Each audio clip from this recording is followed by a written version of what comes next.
The dust-choked wind swept across the empty streets of Silver Creek as Ruby Whitman's tired fingers slid another glass of whiskey across the bar, her hands betraying the exhaustion that had settled deep in her bones.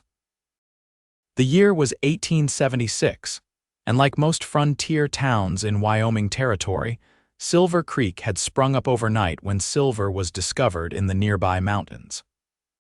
For Ruby, the daughter of a struggling farmer who'd lost everything to drought 3 seasons ago, the town represented survival even if that survival came at the cost of her dignity.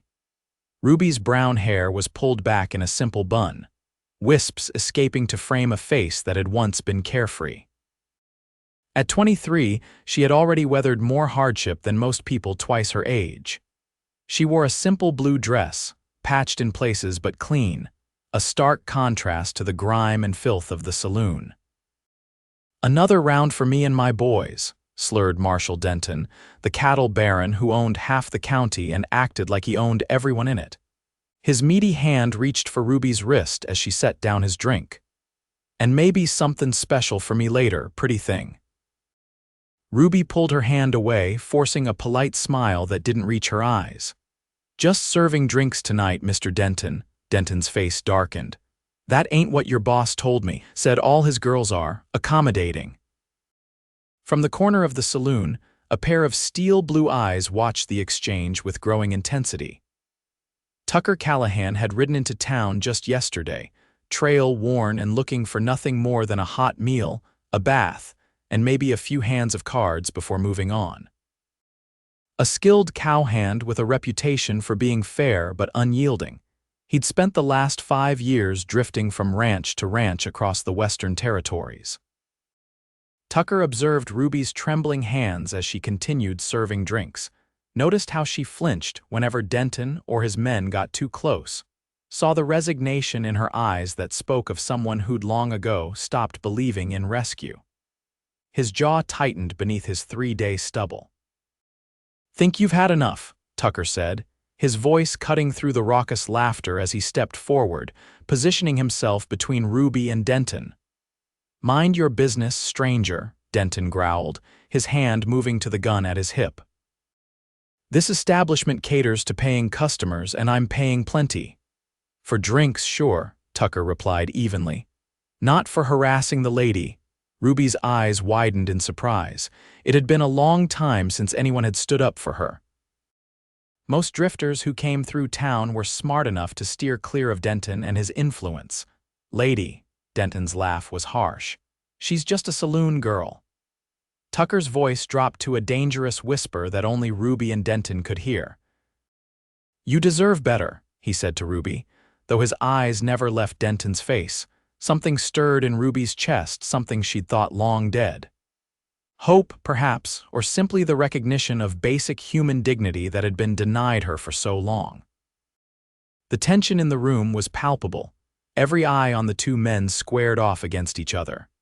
Denton was flanked by 3 of his ranch hands, all armed. Tucker stood alone, but there was something in his stance that suggested he was no stranger to trouble.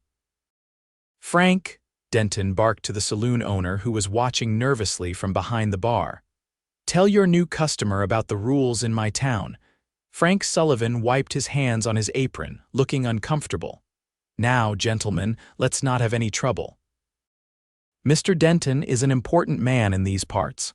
Important men should know how to treat others with respect," Tucker said, his hand resting casually near his holster.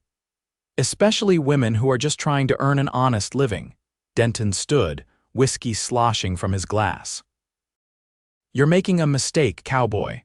"Wouldn't be my first," Tucker replied with a grim smile. Ruby watched the exchange with her heart pounding. She'd seen men killed for less in this saloon. "Please," she said quietly, "it's not worth it, I'm fine, really." Tucker glanced at her, and in that brief look was a world of understanding. He'd seen women like her before, not by choice but by circumstance, trapped in lives they never wanted by poverty and desperation. "The lady says she's fine," Denton smirked, believing he'd won. "The lady," Tucker said, "is being polite, but I'm not feeling particularly polite tonight." What happened next was so quick that later, witnesses would disagree on the details. Denton went for his gun, but Tucker was faster, his draw so smooth it seemed almost casual. He didn't shoot, didn't have to. The barrel of his Colt was pressed against Denton's chest before the cattle baron could clear his holster. "Now," Tucker said calmly, "I think it's time you and your boys called it a night." The saloon had gone silent, the piano player's fingers frozen mid-chord. Even the seasoned gamblers at the back tables were watching, cards forgotten in their hands, Denton's face flushed with anger and humiliation. "You're a dead man," he hissed. "You just don't know it yet." "Maybe," Tucker conceded, "but not tonight." After a tense moment that seemed to stretch into eternity, Denton backed down. He motioned to his men and they filed out of the saloon, but not before Denton turned at the door. "This ain't over," he warned. When they were gone, the saloon exhaled collectively. Conversations resumed, though more subdued than before. The piano player started a nervous tune. Ruby approached Tucker, her expression a mix of gratitude and worry. "You shouldn't have done that," she said softly. "Denton doesn't forget slights, and he owns the sheriff." Tucker shrugged, returning his gun to its holster. "Some things a man can't stand by and watch." He studied her face more carefully now. "Are you really all right?" Ruby's smile was small but genuine, the first real smile she'd given in months. "I'm alive, out here, that's something." "It's not enough," Tucker replied, his voice low. "Being alive isn't the same as living." Frank interrupted them, looking nervous.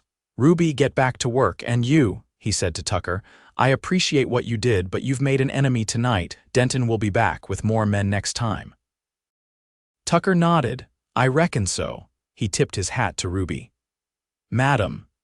As he returned to his table, Ruby felt an unfamiliar warmth spread through her chest. It had been a long time since anyone had called her madam with actual respect in their voice. She watched him from the corner of her eye as she resumed her duties, noticing how he sat with his back to the wall, always aware of his surroundings. Later that night, as Ruby was finishing her shift, Tucker approached the bar again. "Got a room upstairs?" he asked Frank. The saloon owner nodded warily. $5 a night. Tucker counted out the money. "And a bath, if possible. Ruby can bring up hot water," Frank said, handing over a key. "Room 3. Tucker thanked him and then turned to Ruby. "Only if it's no trouble." She found herself blushing under his direct gaze. "No trouble. I'll bring it up shortly." When Ruby knocked on the door of room 3 half an hour later, struggling with 2 heavy buckets of steaming water, Tucker opened it immediately. He'd removed his duster and gun belt, but was otherwise fully dressed. He quickly took the buckets from her. "Thank you," he said, setting them down beside the metal tub in the corner of the sparse room. "You didn't need to carry these yourself." "It's part of my job," Ruby replied, though she was grateful for his concern. Tucker studied her for a moment. "How long have you been working here?" 8 months, she answered, looking away. "Since my father died and the farm was foreclosed," he nodded, understanding in his eyes. "It's hard country for women alone." "It's the only country I know," Ruby said with a shrug. Then, hesitating, she added, "Thank you for what you did downstairs." Tucker's expression softened. "A man like Denton, I've seen his kind before. They think money gives them the right to take whatever they want." "In my experience, they're usually right," Ruby said bitterly. "Not always," Tucker replied. He reached into his pocket and pressed something into her hand. Looking down, Ruby saw it was $2 silver. "For the water," he explained. "This is too much," she protested. "It's fair," he insisted. "A person should be paid properly for their work." Ruby's throat tightened with emotion. $2 was more than she usually made in tips for an entire evening. "You're not from around here," she said, stating the obvious. A small smile tugged at the corner of Tucker's mouth. "Colorado originally, been working cattle drives through Texas, New Mexico, up to Montana." He paused. "Just passing through on my way north." Ruby nodded, trying not to feel disappointed. Of course he was just passing through.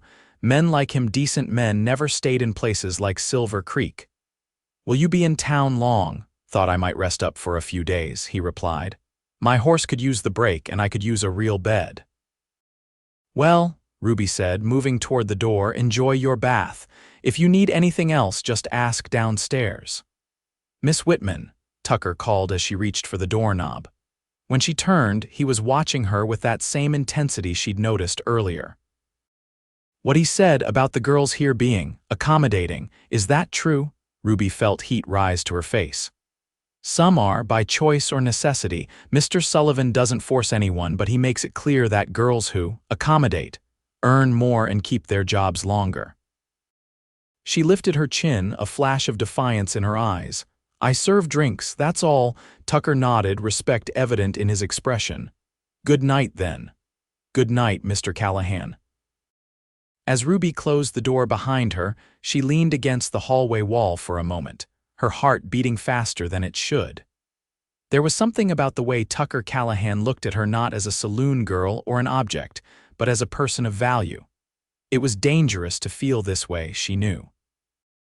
Men like him rode in and out of town all the time.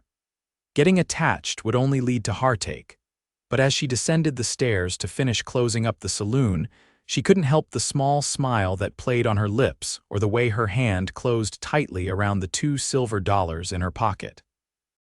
The next morning, Tucker was awakened by the sounds of the town coming to life. Silver Creek wasn't large, but it had the usual frontier establishments: a general store, a blacksmith, 2 saloons, the Silver Dollar where Ruby worked being the larger of the two, a small hotel for more respectable visitors, and a handful of other businesses. He dressed and headed downstairs, nodding to Frank, who was sweeping the floor. Coffee? The saloon owner asked, gesturing to a pot on the bar. Much obliged, Tucker replied, pouring himself a cup. Denton was in here earlier, Frank said casually, though his eyes were watchful. Looking for you. Tucker sipped his coffee. That right? He's not a man who likes being shown up, especially in front of his men. Wasn't trying to show him up, Tucker replied. Just trying to make sure nobody got hurt, Frank snorted. Well, someone's likely to get hurt now. Denton's put the word out he's offering $50 to anyone who teaches you a lesson. Tucker nodded thoughtfully. Appreciate the warning. It's not a warning, Frank said, leaning on his broom. It's me telling you it might be best to move on, today. Maybe, Tucker agreed, but I'm not one to run from trouble. The front doors swung open and Ruby walked in, carrying a basket of bread. She stopped short when she saw Tucker, her cheeks coloring slightly. Good morning, she said. Morning, Miss Whitman, Tucker replied, tipping his hat. Frank looked between them, frowning. Ruby, get those loaves sliced for lunch. As she moved behind the bar, he turned back to Tucker. Like I said, might be best to ride out. Tucker didn't respond, just finished his coffee and set the cup down. Is there somewhere in town a man can get a decent breakfast? Mrs. Peterson runs a boarding house down the street, Ruby offered. She serves breakfast until 9. Tucker thanked her and headed for the door. Mr. Callahan, Ruby called after him. When he turned, she hesitated. Be careful. Denton wasn't making idle threats. He gave her a reassuring smile. I usually am. After he left, Frank turned to Ruby with a stern expression. Don't get any ideas about that one, girl. He's trouble and he'll be gone as soon as the wind changes. Ruby kept her eyes on her work, slicing the bread with more force than necessary. I don't have any ideas. Good, Frank said. Because a girl in your position can't afford romantic notions. You've got a safe place here as long as you do your job and stay out of trouble. Ruby bit her tongue to keep from arguing. Frank wasn't a bad man, not really. He'd given her work when no one else would, and while the conditions weren't ideal, she knew they could be worse. At least she had a roof over her head and food in her belly. The day passed slowly. Ruby cleaned rooms, prepared food for the lunch crowd, and then started her regular shift serving drinks when the saloon opened at 3. She found herself watching the door, looking for Tucker, but he didn't return until early evening. When he did walk in, her heart did an involuntary flip. He'd clearly bathed and shaved, his dark hair still slightly damp. He wore the same worn trail clothes, but they looked fresher, as if he'd taken time to clean them as well. His eyes found her immediately, and he gave her a small nod before making his way to an empty table. Ruby brought him a whiskey without being asked. "Thought you might have taken Frank's advice and left town," she said quietly as she set down the glass. Tucker's mouth quirked up at one corner. "Still resting my horse." Ruby couldn't help but smile. "Of course." They were interrupted by a commotion at the door. 3 men entered. None were Denton, but Ruby recognized them as some of his hired guns. They weren't cowboys, but the rougher sort that Denton employed to enforce his will in the county. "There he is, boys," the tallest one said, pointing at Tucker. "The fellow who thinks he can disrespect Mr. Denton and get away with it." Tucker didn't even turn around. He just sipped his whiskey, his eyes on Ruby. "Might want to step back, Miss Whitman." Ruby hesitated. "I can get the sheriff." Tucker's laugh was short and without humor.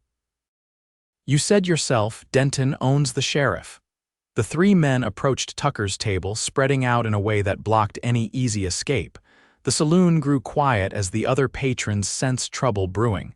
"Stand up," the tall one demanded. Tucker took another sip of his whiskey, seemingly unconcerned. "I'm comfortable here." "I said stand up," the man repeated, his hand hovering near his gun. Tucker finally looked at him, his gaze cool. "You working for Denton's $50, I take it? Seems cheap, considering." The man's eyes narrowed. "What's that supposed to mean?" "Just that if you're planning on starting trouble with me, $50 doesn't seem like much compensation for what might happen." Tucker's tone was conversational, but there was steel underneath. The second man, shorter and stockier, laughed. "You hear that, Pete? He's threatening us." "Not threatening," Tucker corrected. "Just suggesting you consider whether the money's worth it." Pete, the tall one, reached out and knocked Tucker's whiskey glass to the floor. "Stand up or we'll make you stand." Tucker sighed and slowly rose to his feet. He was a tall man, broad-shouldered from years of hard work, but he wasn't as big as Pete or as wide as the stocky man. The third man, quiet until now, circled to Tucker's right. "Now," Pete said, "Mr. Denton wants us to teach you about respect." Tucker's response was so fast that Ruby barely saw it happen. One moment he was standing there, seemingly at a disadvantage, and the next Pete was sprawled on the floor, blood pouring from his nose. The stocky man lunged forward, but Tucker sidestepped, delivering a sharp blow to the man's kidney that dropped him to his knees. The third man had drawn his gun, but Tucker was already moving, grabbing the man's wrist and twisting until the weapon clattered to the floor. A quick punch to the solar plexus left the man gasping for air. The entire fight had taken less than 30 seconds. Tucker straightened his shirt, looking only slightly winded. "Like I said, $50 doesn't seem like enough." The 3 men struggled to their feet, gathering their dignity along with their weapons. "This ain't over," Pete spat, holding a handkerchief to his bleeding nose. "It could be," Tucker suggested. "You could tell Denton you did your job, collected your money, and we all go about our business." Pete glared at him. "You think Denton won't hear about this?" Tucker shrugged. "I think Denton hired you to solve a problem, not create a bigger one." The men retreated, muttering threats, but it was clear they had lost their appetite for the fight. As the doors swung shut behind them, the saloon erupted in excited chatter. Several patrons approached Tucker, offering to buy him drinks. Ruby watched from behind the bar, her heart racing. She'd never seen anyone move like that, so controlled, so efficient. Tucker clearly wasn't just a cowboy. He'd had training of some kind. She wondered again about his past, about what had brought him to Silver Creek. Later, when the excitement had died down and Tucker was sitting alone again, Ruby brought him a fresh whiskey. "That was impressive," she said, sliding into the chair opposite him. Tucker looked embarrassed. "Would have preferred to avoid it. 3 against 1 doesn't seem fair," Ruby observed. A smile tugged at his lips. "Life rarely is." Ruby studied him thoughtfully. "You're not just a cowhand, are you?" Tucker's eyes met hers, measuring how much to reveal. "I've had different jobs. Rode with the Texas Rangers for a while, did some scouting for the Army during the war." "That explains a lot," Ruby said. "But it doesn't explain why you're still here, knowing Denton won't stop until he gets even." Maybe I have my reasons for staying, Tucker replied, his gaze so direct that Ruby felt her cheeks warm. Mr. Callahan, Tucker, he corrected gently. Mr. Callahan was my father. Tucker, Ruby conceded, whatever your reasons, Denton is dangerous. He controls this town and he won't stand for being humiliated. Some things are worth the risk, Tucker said softly. Before Ruby could respond, Frank called her name sharply from the bar. She excused herself, acutely aware of Tucker's eyes following her as she returned to work. The next 2 days passed in a strange state of tension. Denton himself didn't return to the saloon, but rumors swirled that he was planning something. Tucker remained in town, spending his days exploring Silver Creek and his evenings at the Silver Dollar, always at the same table, always watching Ruby with those intense blue eyes. They spoke when they could, brief conversations while Ruby delivered drinks or cleaned nearby tables. She learned that Tucker had been born in Colorado, had lost his parents young, and had essentially raised himself on the frontier.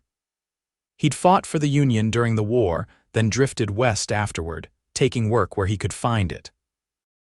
He never stayed in one place long, he admitted, but there was a wistfulness in his voice that suggested he might want to, under the right circumstances. Ruby told him about her life too, about growing up on a struggling farm, about losing her mother to influenza when she was 14, about caring for her father as drought and debts slowly crushed his spirit. When he died, the bank had taken everything, and with no relatives to turn to, Ruby had made her way to the nearest town with nothing but the clothes on her back and a desperate determination to survive. "You're stronger than you know," Tucker told her on the third night, his voice low and sincere. Ruby shook her head. "Strong people don't end up serving drinks to men like Denton. Strong people do what they must," Tucker corrected her. "It's not the circumstances that define strength, it's how you face them." Their conversation was interrupted by the saloon doors banging open. Sheriff Wilson walked in, flanked by 2 deputies and Marshall Denton himself. The sheriff's expression was grim as he approached Tucker's table. "Tucker Callahan," he announced loudly, "I'm placing you under arrest for the assault of Peter Lawson, Samuel Blake, and John Tierney." Tucker remained seated, his posture relaxed though his eyes were alert. "Those men came looking for a fight, Sheriff. I defended myself." "That's not how they tell it," Denton said, stepping forward. "They say you attacked them without provocation, 3 witnesses against your word." "There were 20 people in this saloon that night," Tucker pointed out. "Ask any of them what happened." The sheriff looked uncomfortable. "I've got sworn statements from the injured parties. That's enough for me to take you in." Ruby stepped forward. "It's not true, Sheriff. Those men threatened Mr. Callahan. Everyone here saw it." Denton's cold eyes turned to her. "You calling my men liars, girl?" "Frank," he called to the saloon owner, "you should teach your help to mind her tongue." Frank looked pained but said nothing. Tucker slowly stood. "It's all right, Miss Whitman. I'm sure the sheriff is just doing his job." The emphasis he placed on the word job made it clear he understood exactly what was happening. "Your gun, Callahan," the sheriff demanded, holding out his hand. Tucker unbuckled his gun belt and handed it over. "I expect this to be returned when this misunderstanding is cleared up." The sheriff nodded curtly. "Let's go." As they led Tucker away, he glanced back at Ruby, his expression reassuring despite the circumstances. Ruby felt a cold fear settle in her stomach. She'd seen men taken to the tiny Silver Creek jail before. Some never came out alive, especially if they had crossed Marshall Denton. Frank caught her arm as she started to follow them out. "Where do you think you're going?" "Someone has to help him," Ruby insisted. "That someone isn't you," Frank said firmly. "You've got customers waiting." Ruby pulled her arm free. "He stood up for me when no one else would. I'm not going to abandon him now." Frank's expression softened slightly. "Ruby, be sensible. There's nothing you can do against Denton. He owns this town." "Not all of it," Ruby replied, a plan forming in her mind. "Not everyone." She hurried upstairs to her small room, reaching under her mattress for the tin where she kept her savings. 8 months of careful hoarding had netted her just over $30, nowhere near enough to start a new life elsewhere, but maybe enough for what she needed now. Grabbing her shawl, Ruby slipped out the back door of the saloon and hurried down the street to the small office of Henry Walsh, the town's only lawyer. Walsh was an older man, formerly from Boston, who had come west for his health years ago. He wasn't particularly successful. Most frontier disputes were settled with guns rather than laws, but he was honest, and more importantly, one of the few men in town not in Denton's pocket. Walsh was closing up his office when Ruby arrived, out of breath from running. "Mr. Walsh, please, I need your help."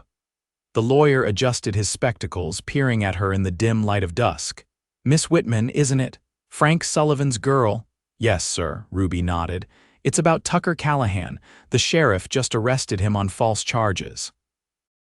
Walsh sighed, opening his door again. "Come in, then. Tell me what happened." Ruby quickly explained the situation, from Denton's harassment to the fight with his men to the sheriff's arrest of Tucker. "It's not right," she concluded. "Those men came looking for trouble, and Mr. Callahan only defended himself." Walsh nodded thoughtfully. "I believe you, Miss Whitman, but the law around here tends to bend in Mr. Denton's direction. There must be something we can do," Ruby insisted. "I have money." She emptied her tin onto his desk. Walsh looked at the small pile of coins and crumpled bills, his expression softening. "Keep your money, child. This isn't about payment."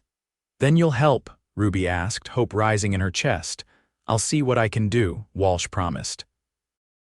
"But you should know standing against Denton is dangerous for all of us." Ruby lifted her chin.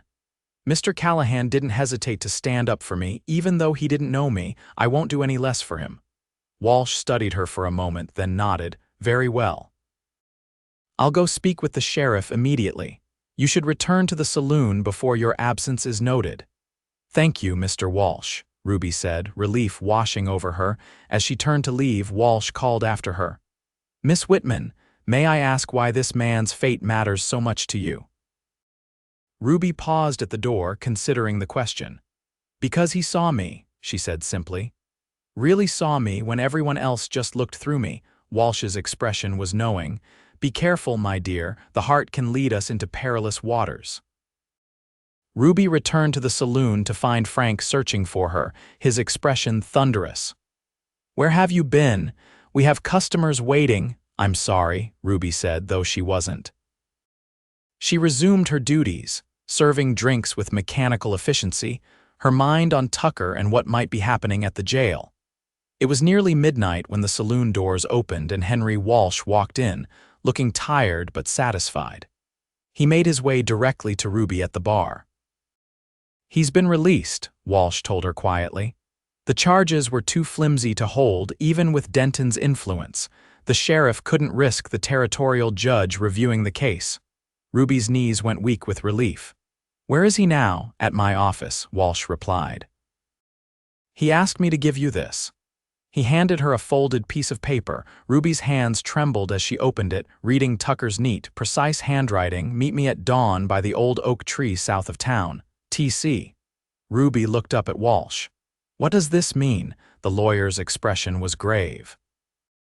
"It means he's leaving, child. Denton won't stop until he's dead or gone, and he knows it, but he wanted to see you before he rides out." Ruby felt as if the floor had dropped away beneath her feet. Of course Tucker was leaving. Hadn't she known all along that he would? Men like him never stayed. But the thought of him going now, of never seeing him again, created a hollow ache in her chest that surprised her with its intensity. "Thank you," she whispered to Walsh. The lawyer nodded. "He's a good man, Miss Whitman, one of the few I've met in these parts." When the saloon finally closed at 3 in the morning, Ruby was exhausted but too anxious to sleep. She changed into her best dress, a simple blue calico with only one small mend at the hem, and waited in her room until the first hint of dawn lightened the sky. Slipping out of the saloon was easy. Frank and the other girls were all fast asleep. Ruby walked quickly through the silent streets of Silver Creek, then followed the main road south, until she spotted the massive old oak that stood alone on a small rise. silhouetted against the pink and gold of the sunrise. As she approached, she saw Tucker waiting beside his saddled horse, a sturdy bay gelding.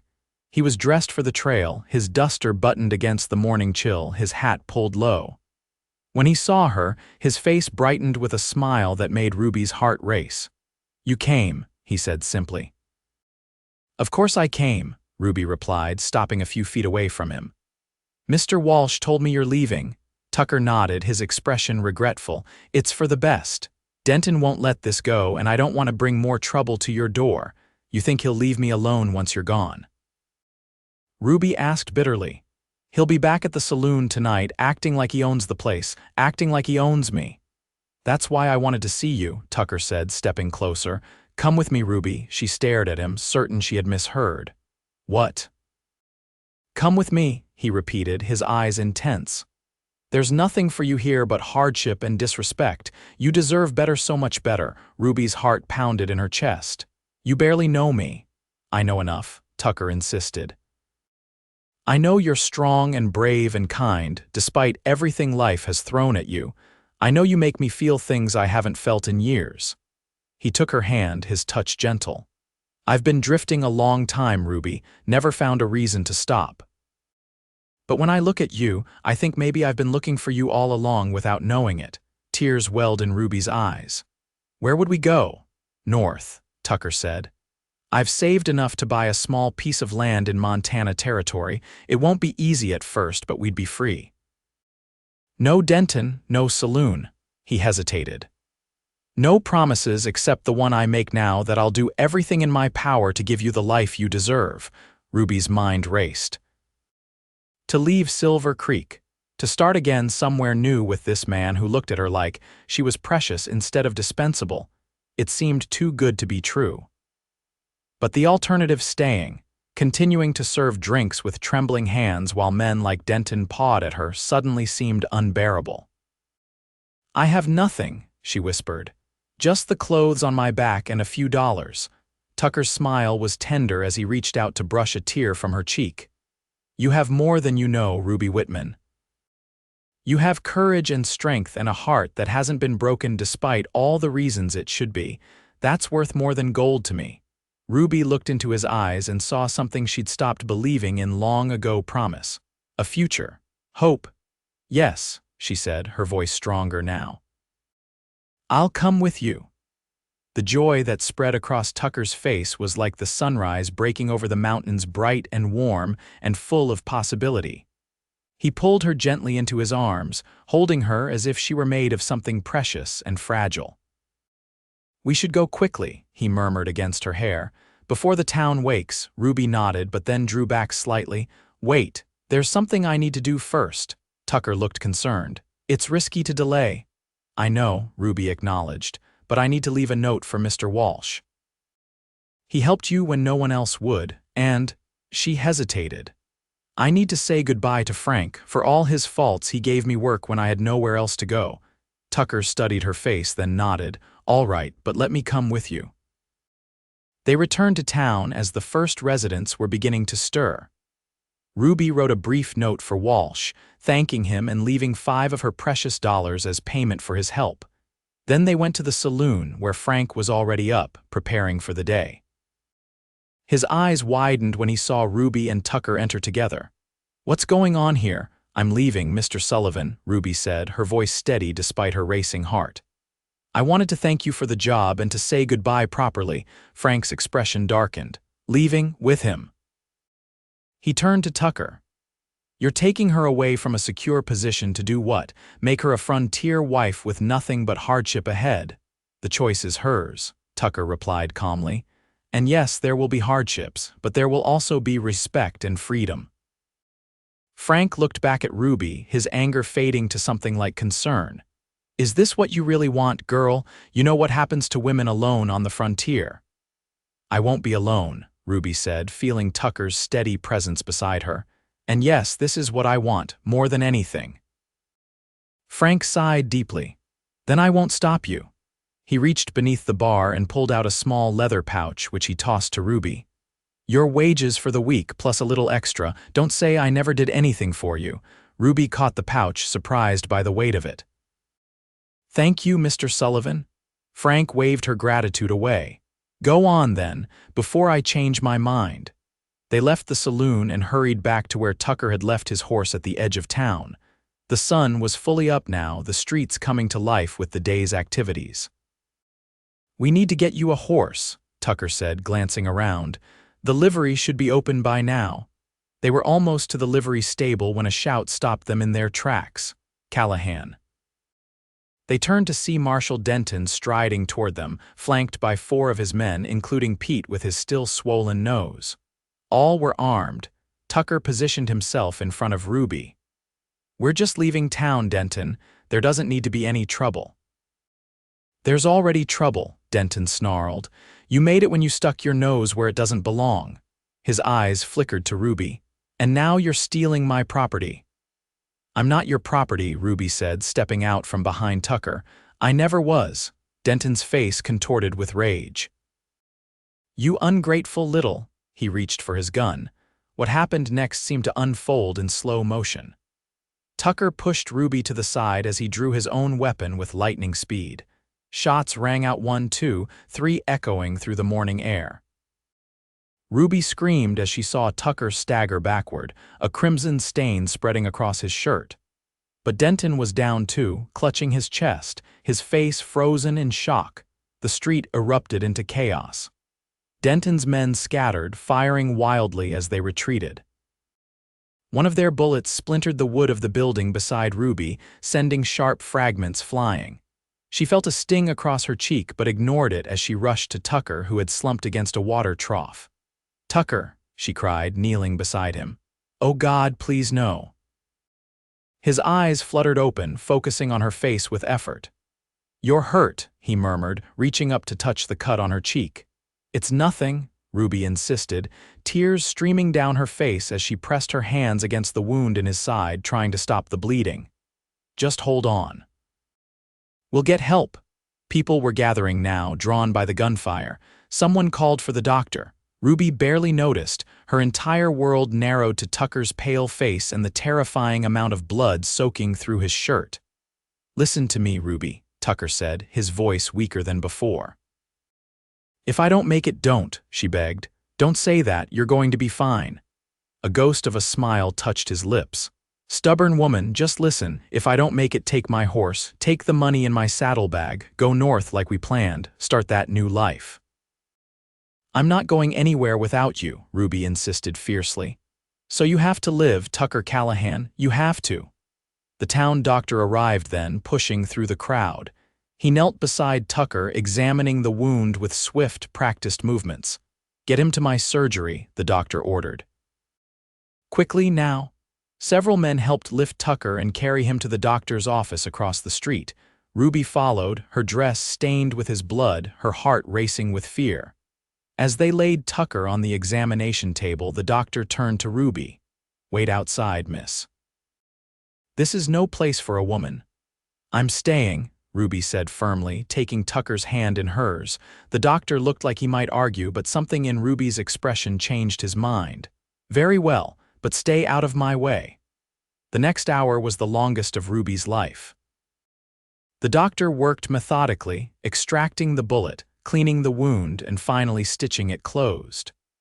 Tucker remained conscious throughout most of it, his jaw clenched against the pain, his eyes finding Ruby's whenever it became almost unbearable. "He's lucky," the doctor said at last, washing blood from his hands. "The bullet missed anything vital. With rest and care, he should recover fully."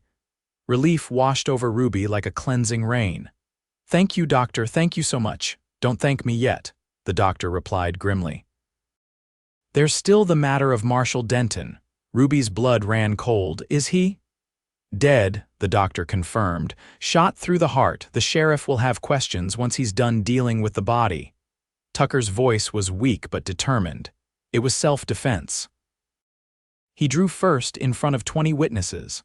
The doctor nodded. "So I heard. Still, you'd best prepare yourself for some official inquiries." After the doctor left to check on another patient, Ruby sat beside Tucker, gently stroking his hair back from his forehead. "I was so afraid I'd lose you," she whispered. "Takes more than one bullet to keep me from you," Tucker replied with a weak smile. "I made you a promise, remember?" Tears filled Ruby's eyes again, but this time they were tears of relief, and something else, something warm and overwhelming that she was finally ready to name. "I love you," she said softly. "I think I've loved you since you first looked at me like I mattered." Tucker's eyes, despite the pain and exhaustion in them, lit up at her words. "I love you too, Ruby Whitman. Enough to follow you anywhere, even if it means staying in this God-forsaken town until I'm well enough to travel." "Actually," came a voice from the doorway, "you might not need to stay as long as you think." They looked up to see Henry Walsh standing there, a satisfied expression on his face. The sheriffs conducted his initial investigation. Given the number of witnesses who saw Denton draw first, and considering Denton's well-known reputation for violence, he's ruling it justified self-defense. No charges will be filed. Ruby's heart leapt with hope. "Really?" Walsh nodded. "Really, and there's more.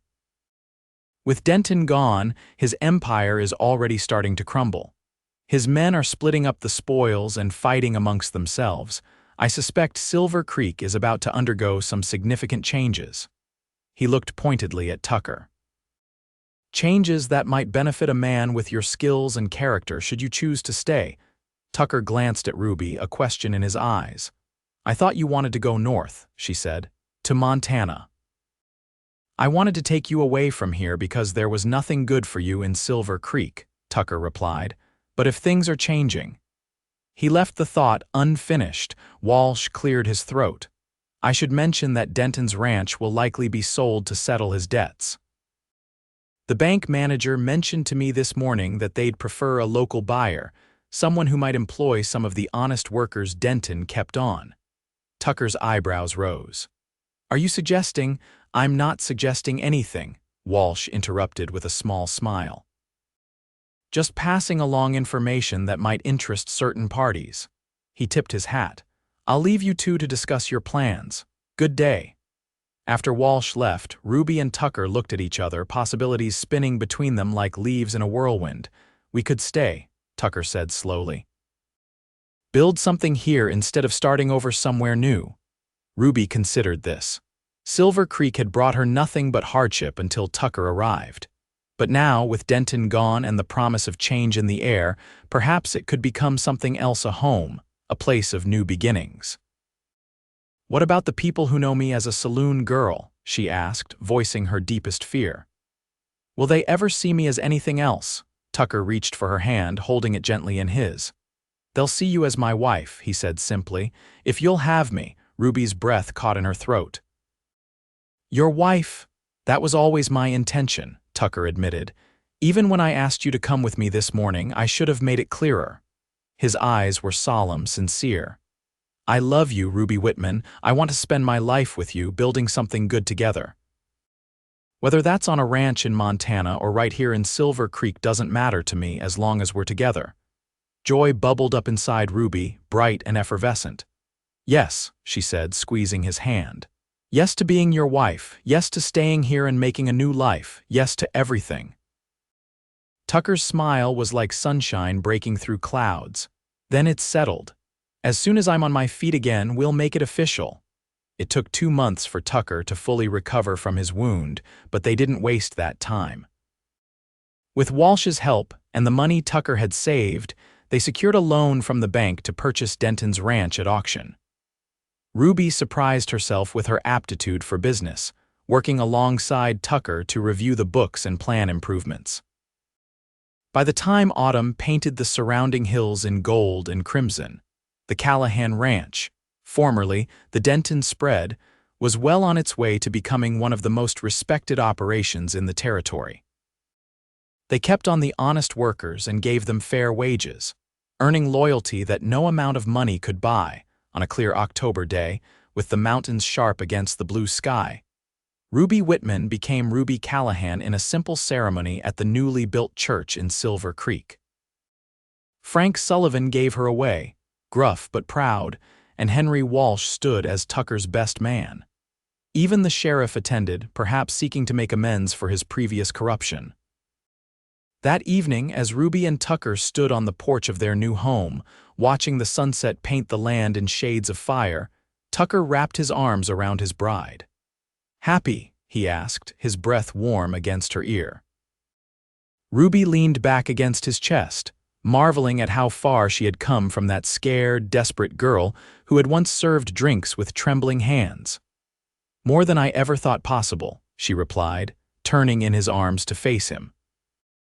"You saw something in me that day at the saloon, something I couldn't even see in myself."